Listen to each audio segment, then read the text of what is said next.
மத்தவங்க குரலை நெருக்கிறதுலே குறியா இருக்கீங்க. சட்டமன்றத்திலும் யாரும் பேச விடுறதில்ல, விவாதத்திலும் யாரும் பேச விடுறதில்ல, பொதுவெளியிலும் யாரும் பேச விடுறதில்ல.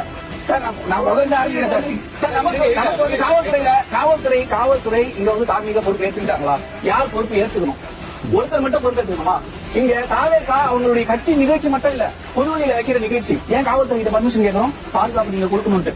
அவங்க எல்லாத்தையும் செய்யறாங்க அப்படின்னா நீங்க என்ன வேடிக்கை பார்க்க வந்தீங்களா? அப்போ ஈவெண்ட்டுக்கு 606 பேர் காவல்துறை இருந்தாங்க. இன்னைக்கு சொல்றாங்களா, அன்னைக்கு 500 பேர் சொன்னாங்க. நமக்கு போலீஸை தலைமை வகிக்கிற டிஜிபி நீங்க பொறுப்பு டிஜிபி தான் சார். ஏன் பொறுப்பு இல்லாத முதல்வர் இருக்கிறதுனால நீங்க பொறுப்பு டிஜிபி தான் போட்டு நம்மளால வேலை செய்ய முடியுது. காவல்துறை யார் கண்ட்ரோல் இருக்காங்க. இன்னைக்கு நான் வந்து ஏதோ இந்த ஈவெண்ட்டை மட்டும் நான் வச்சு சொல்லல. இங்க ஒரு ஆக்சிடென்ட் நடந்தது, அதுலயும் பாதுகாப்பு குறைபாடுகள். அதுக்கு முன்னாடி ஏஆர் ரஹ்மானுடைய கான்செப்ட் ஒன்று வந்தது, அங்கேயும் பாதுகாப்பு குறைபாடுகள். சிஎம் கான்வாய் ரோட்ல நிக்கிது 1 மணி நேரம், அங்கேயும் பாதுகாப்பு குறைபாடுகள். இன்னைக்கு சமூகத்துல சட்ட ஒழுங்கு சிறப்பா இருக்குது அப்படின்னா அதற்கு என்னுடைய துறை காவல்துறை தான் அப்படின்னு சொல்லிட்டு சட்டமன்றத்தில் பெருமை பேசிக்கக்கூடிய முதலமைச்சர் இந்த நிகழ்வுக்கு யாரை தண்டித்தார்? யார் மீது நடவடிக்கை எடுத்தார்? காவல்துறையின் மீது நடவடிக்கை எடுத்தாரா? அவங்களுக்கு பொறுப்பே இல்லையா? இப்படிதான் பொறுப்பை தட்டி கழிக்கணுமா? யார்